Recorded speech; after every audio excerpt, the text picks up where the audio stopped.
All right, so welcome. We are going to do a really fast review. This is my first time doing Acolyte of the Skin, and it's been a great time. Oh, excuse me, I didn't coordinate that very well. So this is the first time we played through it. All in all, it has been a very smooth and almost effortless playthrough. I went 1 to 30 on this build. Super easy, very tanky, surprising resistance. Just show you what I'm looking at right now. Currently I'm at 103 acid resistance, 71 cold, 71 electric, 147 fire resistance, 51 sonic, this is the soft spot, 129 physical resistance, and 110 magical resistance. I got 3,200 spell points, 1,772 hit points. Looks pretty good. Again, the build itself is very straightforward, same standard warlock here. Let's see if I can call that up again for you. 24 strength right now. I think I have anything that's boosting my strength. Dex 26, same idea. Con 44, int 30, wisdom, 39, charisma 60. Again, I'm not even using legendary gear right now. I'm still in my epic gear. So those stats were strength base 10, dex base 10, con base 15, intelligence base 14, wisdom base 10, and obviously base 20 for my charisma. So, quick review. I apologize, it's probably very small on your screen, but one of the wonderful quirks of DDO. So I went and I wanted to do the full tier 5 with capstone in the Acolyte of the Skin. In case you've not seen it, Fiendish Form 1, you gain 3% fortification and +1 fortitude saving throw per core ability you take in the tree. So every time you do that, you get 3% fortification and 1 fortitude. So there's 1, 2, 3, 4, 5, 6. So that's 18 fortification and +6 fortitude. Fiendish Form 2, you gain +3 maximum hit point per core ability in this tree. So again, that's 18 maximum hit points. You gain +3 fire resistance per core ability in this tree. Again, that's going to be +18 at the end.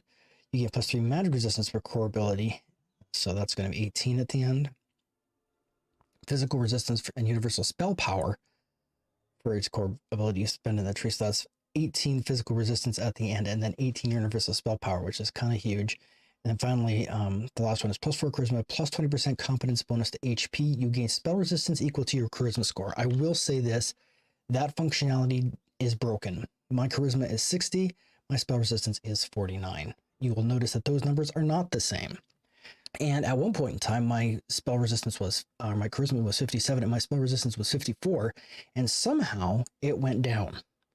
I don't know what happened, but needless to say, this calculation is not functioning correctly. So I don't know what the situation is, but it's not correlating between my charisma score and my spell resistance are not the same.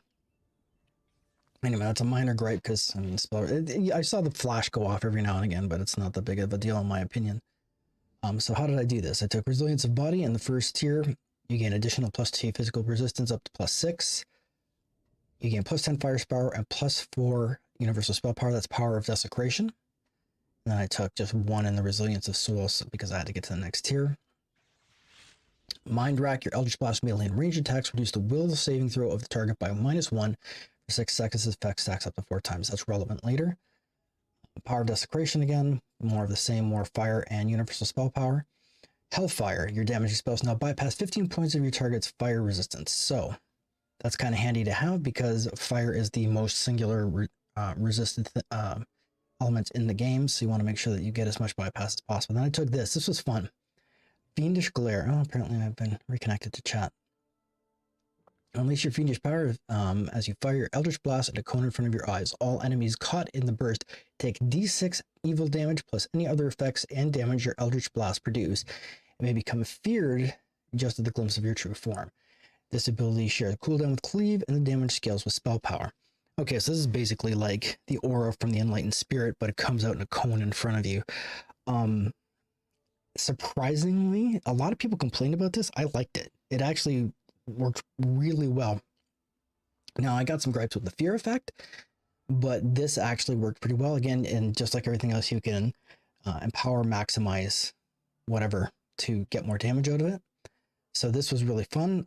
This is your kind of your close and get off me thing, because the fear actually is sort of a soft crowd control. Power of Desecration Fire, again, just more fire and universal spell power. Devil's Bulwark. While in any armor, your Fiend skin now grants +1 natural armor per 2 warlock levels. So this is anything you wear of armor is going to give you +1 natural armor. So that that's going to be +10 at level 20. Eldritch Blast shaped beam. I call these the hell lasers. They're interesting. They work like improved precise shot, but for whatever reason, they have a very short range.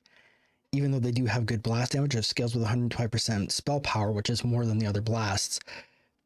But they don't hit very much unless you plan on kiting things in a nice, tight, neat line. So if you're like super awesome at aiming, improved precise shot, perhaps you can get some use out of this. I personally found that it didn't get much use. So I could reallocate these points somewhere else in a tree and perhaps maybe go with Faltering Blast or something. I don't know. But I mean, you can try it if you like. I tried it and didn't like it. So your mileage may vary. Drink their fear. You deal double your pack damage to enemies that are afraid of you. So if you hit them with a glare and they become afraid, then you can immediately hit them and they'll take double your pack damage. Resist fire, which doesn't help you a lot if you're running into fire resistant or immune mobs, but helps. Devil's Bulwark true. While in any armor, your Fiend skin now gains +1 physical resistance rating per 2 warlock levels. So that's actually pretty cool. Again, you get +10 physical resistance just because at level 20. Pretty cool. Skin adaptation. This is awesome. Your Fiend skin now grants an equivalent amount of cold, acid, and lightning resistance. So, in case you didn't know, and this one confused me for a minute, so you got to go into your feats. You just go all the way down, and then here, in your warlock class feats, you will find Fiend skin. You gain +1 fire resistance per warlock level. So you'll have 20 resistance at level 20, but this will make sure that you also have cold, acid, and lightning resistance as well, which is huge. This is Luck of the Gambler, basically replaces your Devil's Luck that you would get in the other Fiend pack, +3 to all saving throws. I like saving throws, so I took it. Now we move up to tier 5. Glare of the Pit. So this is like your Great Cleave. Unleash your fiendish powers, you fire Eldritch Blast in a cone from your eyes. All enemies caught in the burst take 46 evil damage, plus any other effects or damage your Eldritch Blast produce. It may become feared just as the glimpse of your true form. This ability shares cooldown with Cleave, and the ability scales with spell power. Okay, so same idea. I found that for whatever reason, the fear works more on this than it does on the other one, and I don't know why. It is a fear effect. So it's the second level, like the second level fear spell, except that, and this is the gripe I have, there's no way to heighten it or raise its level in any way or produce its effectiveness. The only thing you can do, because it is a necromancy spell, is take Dark Lore, which gives you necromancy DCs. So, necromancy DCs, they will help with your fear. And of course, more Devil's Bulwark. Well, in any armor, your Fiend skin now grants +1 magical resistance for 2 warlock levels, so that's +10 at 20. And then this, Fiendish Symbiosis. This is one we should probably talk about. You call upon your fiendish patron, transforming into a demon for a short time. You gain 100% fortification, heal from fire damage, and gain natural armor equal to your pact dice. While in this form, you no longer Eldritch Blast at range. Instead, you lash out with Demonic Claws and a short-range melee Eldritch Blast that scales with 200% spell power. Entering this form is so frightening that activating this ability causes nearby enemies to become afraid. You may only maintain your demonic form for 30 seconds, but its duration increases by 5 seconds for each core ability you have in this tree. So by the time you get to the last core, you have a full minute. And a lot of people really, really griped about this, but I can say with authority, and even I was dubious, but when I used it, it is a wrecking ball because it also has a huge amount of strike through.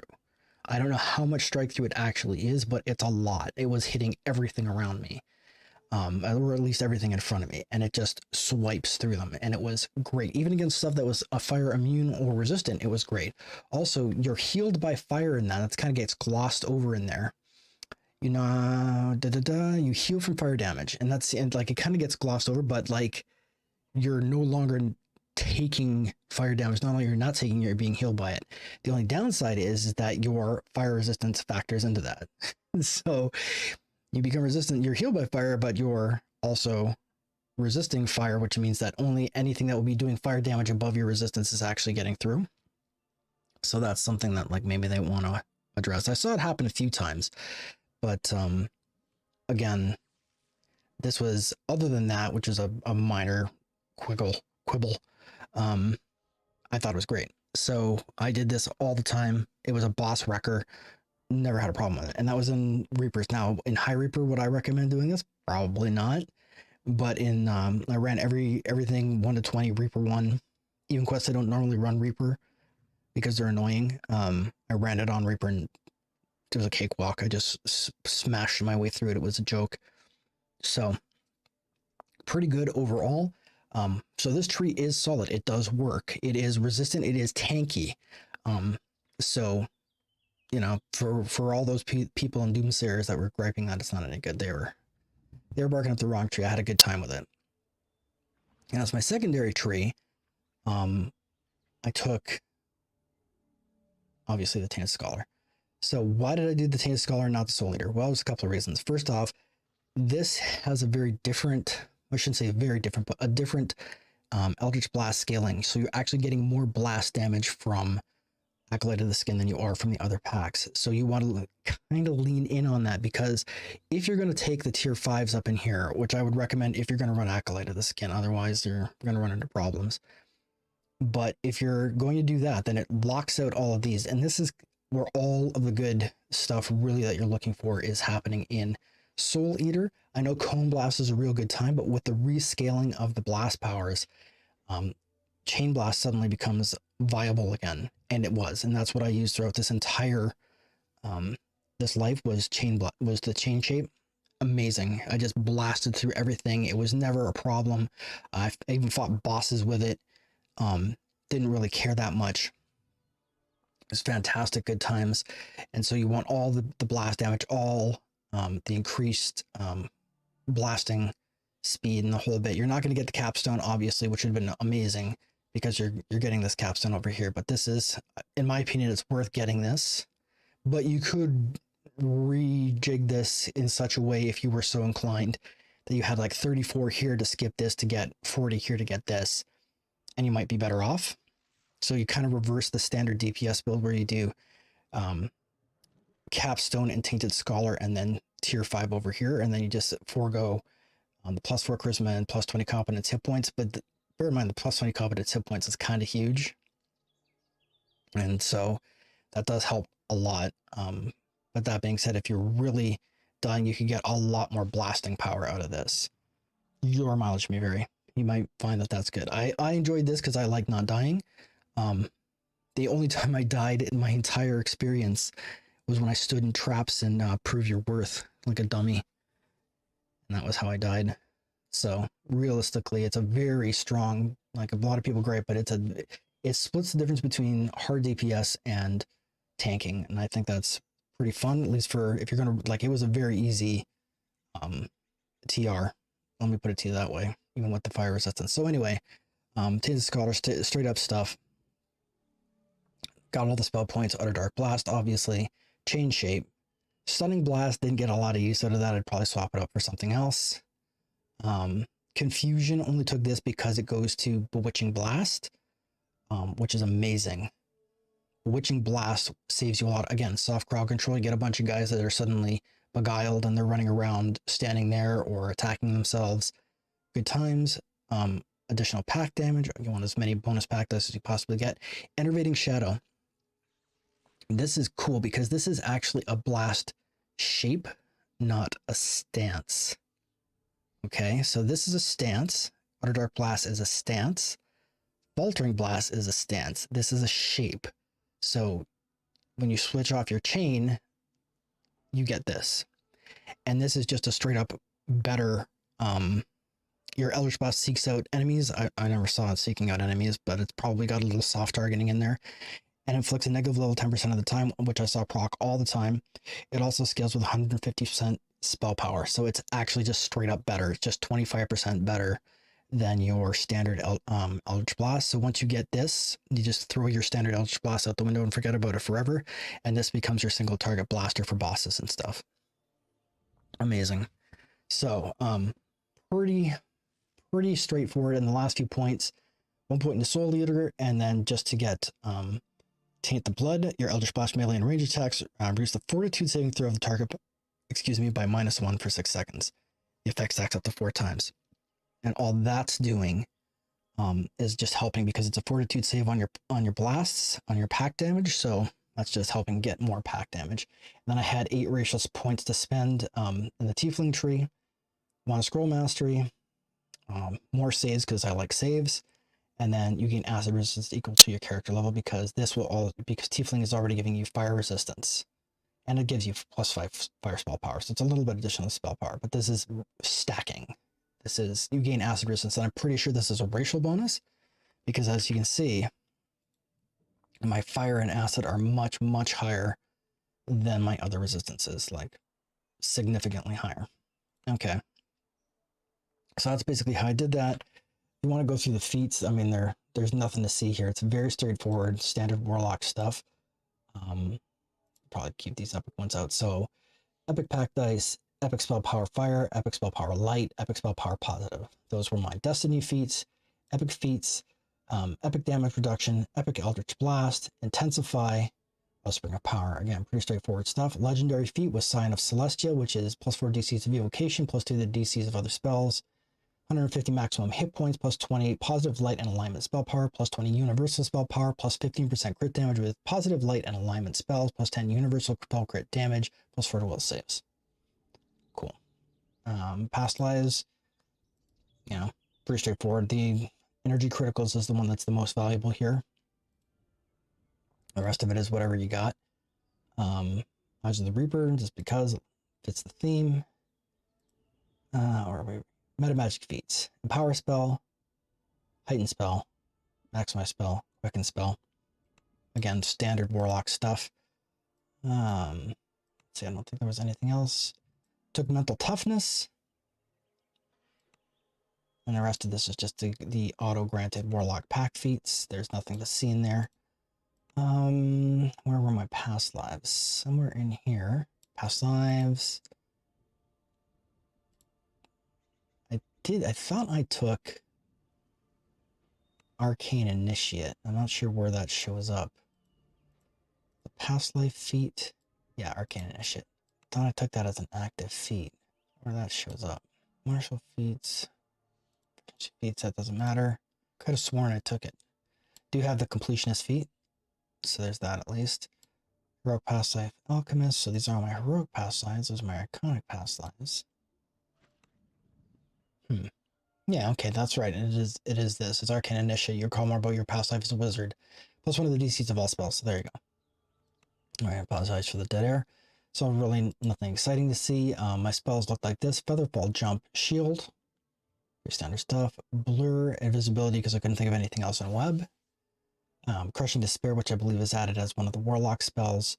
Dimension Door, could easily have swapped Dimension Door and Stone Skin. Stone Skin you will find, I found later became moot because I had stuff that mitigated the same way, so it really didn't matter. Probably could have swapped this for Displacement, but meh, mileage may vary.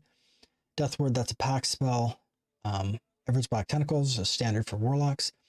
This is something that's kind of came out of left field. Symbol of Fear, a lot of people forget this exists. So you toss up a Symbol of Fear and stuff runs into it, gets afraid and runs away. Normally you don't really care. Nobody uses Symbol of Fear, but on a Acolyte of the Skin, because anything that's afraid of you immediately takes more pack damage, tossing up a Symbol of Fear and then freezing them inside a web and then tentacles and then blasting the crap out of them works amazing. So it doesn't matter how they get afraid. You don't have to just use your glare. You can make them afraid any way you want. So tossing a Symbol of Fear and letting stuff run away. A little soft crowd control, gets extra damage. One thing you will find, however, they still haven't fixed the problem where your Eldritch Blast is really slow.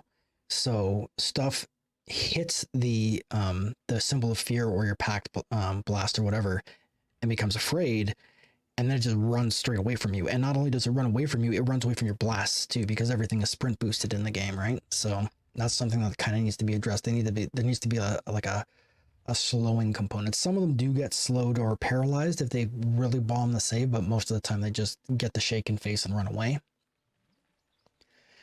Finger of Death, you got lots of necromancy DCs, or at least you should, so why not? This is a pack spell, Greater Heroism, always great. Protection from Elements Mass, always awesome.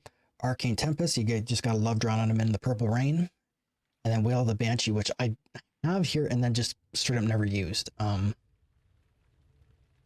just forgot to use it, so I mean, it's as good as anything you're gonna get at level 6, so why not? And that's about it. And to just do a quick run through my equipment here, there's a bit of a what's the word I'm looking for here? How to get creative with the alignment. So basically, I am running the Epic Saltmarsh Explorer. I am running also on top of that the Epic Desert's Burning Sun, plus 4% artifact bonus to fire spell crit chance, plus 20 artifact bonus to fire spell power, plus 10 artifact bonus to physical resistance rating. And the reason I'm doing that is because I don't get an artifact stacking bonus to my other stuff. Why am I not showing? Okay, there we go. So the Epic Saltmarsh Explorer is plus 20 artifact bonus to physical magic resistance, fine. Plus 10 artifact to melee range universe spell power, fine. Plus 2 artifact to all ability scores, great. Plus 2 artifact bonus to positive, negative, and repair amplification. Okay, rad. But that's not stacking with some of the other stuff. So if I stack in my Epic Desert's Burning Sun, that's an artifact bonus specifically to my fire spell power, which I'm not getting anywhere else. And there was a profane bonus in here somewhere, if I'm remembering it correctly. So what am I looking at? Epic Skullduggery Cap. Normally wouldn't use this, but it is Necromancy 4, Insightful Nullification, Trap the Soul Guard, which procs more than you might think. I discovered while rummaging through my bags that I had a Topaz of Necromancy, and that is a +1 enchantment bonus to your DCs, which means it will stack because almost everything else is an equipment bonus. So I stuck it in there, and that made it a loss. Until then, what I had was, let's see if I've even got it still in my inventory. I was using the Scald Ring out of Ravenloft, but turns out I can work around it. Epic Anchor Chain, Ice Lure Glaciation means nothing. Profane Life Force, plus 32, and Profane Spell Focus do mean something, so that's great. This is sort of the linchpin to this build. This is the Epic Shard of Valoon. The Shard of Valoon drops in the Sands of Manectarin. It is one of the rare encounters, I forget, these the Drow, not the Drow, the Skoro. Rare if you're sort of circling around to the Volcurum Crash. He's against the side, not the guy at the ambush site where you got to jump over to him. That's like directly over top of the opening. He's like kind of around the edge. And he can drop this, but you can also buy it from, what's his name? Masai in the town. And this is the epic version, which is Insightful Radiance 55, Insightful Combustion 55, Insightful Devotion 55, Wizardry 195. And then I slopped in Sapphire of Good Luck because, again, I like saves. And the reason why I have this is because this stacks on top of other things, which frees up my hands. And you think, well, why does that matter? And I'll show you. So Scarlet Scale Cloak, Breath Weapons doesn't mean anything until Epic. Insightful Evocation is great. Spell Sight 12, couldn't figure out another place to stick it, so here I have it. Quality Constitution, awesome. Mythic Cloak Boost, and I have a Sapphire of Heavy Fortification in there. Epic Belt of Thoughtful Remembrance, I love this thing. Death Block 7, Constitution 11, Concentration 20, Resistance 11, Dodge 11, Greater Regeneration, Sapphire of Natural Armor, because why not? Here's a little tchotchke I love. This is why it's important to have the Shard of Valoon, because it frees up other slots. So I can stick my Lantern Ring with its Radiant Glory on Harmful Spellcast, which includes your Eldritch Blasts.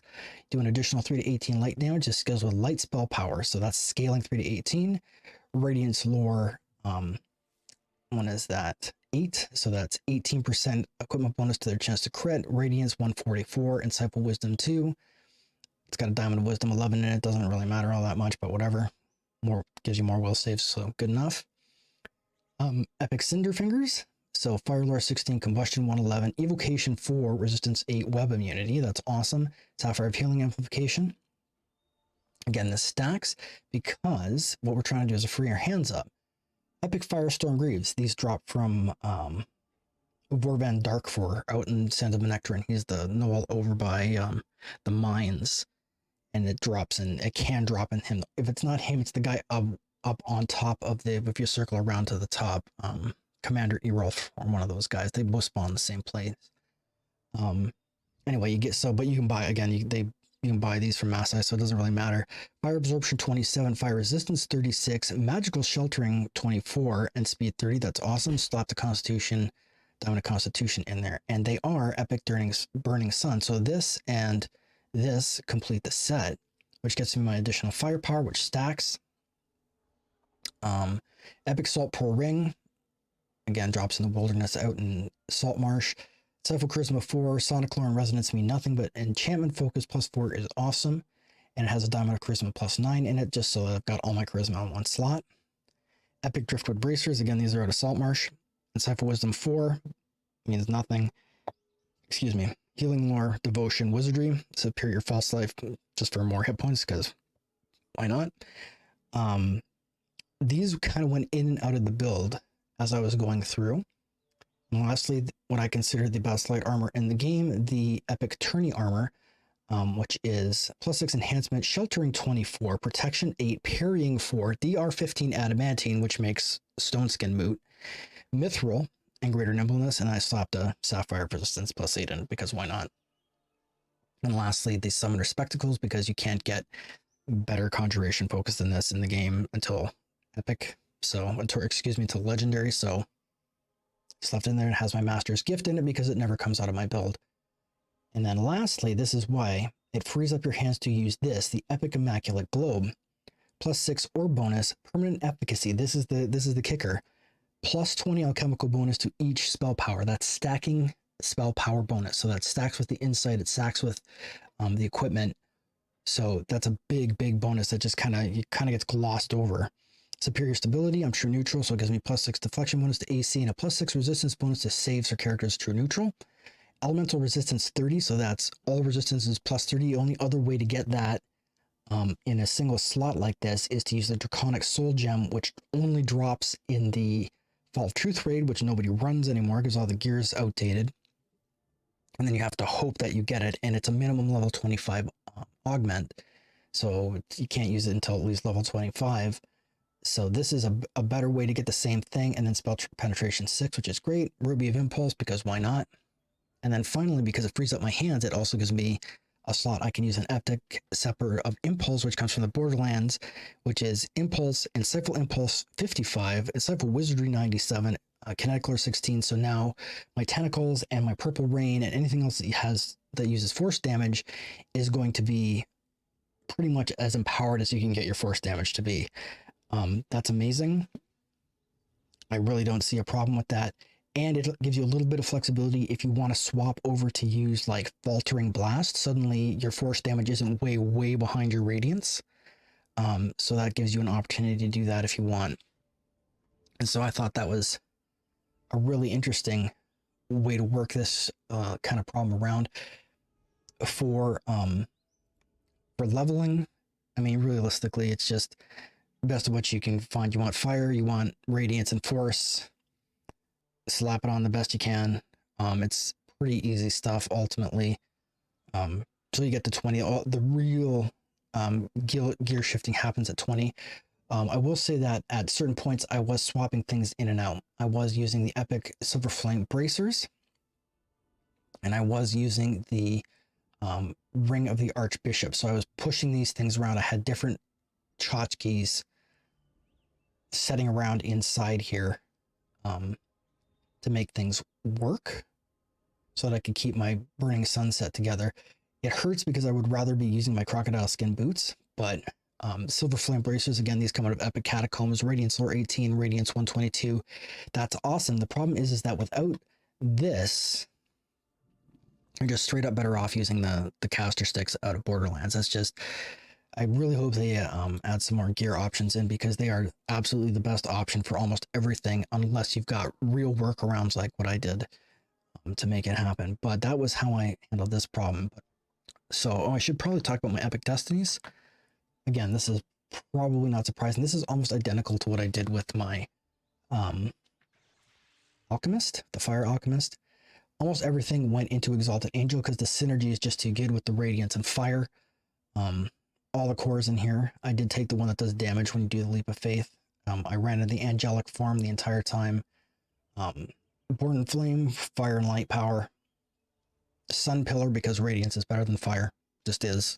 Less stuff is resisted. 1 point in saving grace. 1 in angelic body. Immune to natural poisons and natural diseases. That doesn't help you much since almost everything is supernatural or magical. +6 resistance rating. Divine protection. I took more necromancy DCs here. I took the mask your moderate wounds SLA. Holy presence. Obviously, this is your never die ability. While you're in your exalted thing, you're just continually healing yourself. You and your allies in close range heal for D4 +1 bonus hit points per caster level and positive healing every 6 seconds, which is why you want a positive. Yeah, listen to me, I can almost talk.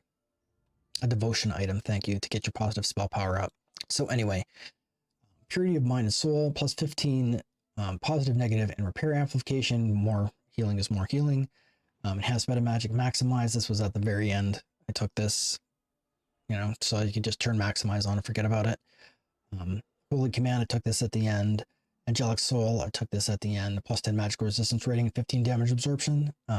This is the one I took first, which was blood and radiant. +10 firelight, positive alignment, and universal spell power. That's golden. Tier 5's ascendance. Obviously, you want your epic ability moment. These other ones I wasn't all that thrilled with. Blessed water, meh. Turn undead, who cares about that? Enhanced meta magics, again, you can get some more power healing magic, meh. Intensify magic no longer costs spell points, so that's a pretty good one. Could you have gone with that and maybe bypass something else? Maybe. And then just have intensify on all the time? Sure.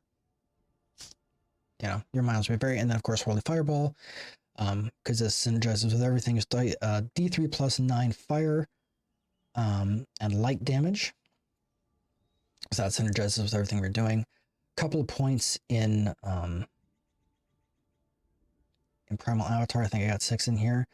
Took Heart and then Thorn just for the force spell power, and nothing really else mattered here. Got the friendly Fox of Flame and Rejuvenation Cocoon, which is amazing. So that was more than enough healing to keep me alive. And the last 26 points went into Draconic Incarnation, so I took all the cores. Draconic Perception, because I like reflex saves. Dragon Hide, a little more armor class, and Fortitude saves, that's fine. Didn't actually take the Destiny Mantle. Red Dragon Breath, obviously. Took 1 point in here just to get to the next tier. Daunting Roar, because it makes things afraid.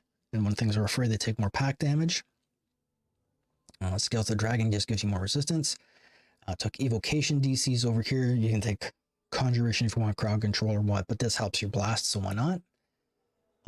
Gaping Maw, because that doubles the damage of my Fire Breath. And then I took more Improved Maximize, again, just to turn Maximize on, forget about it forever. So that's all pretty straightforward. Obviously all the cores.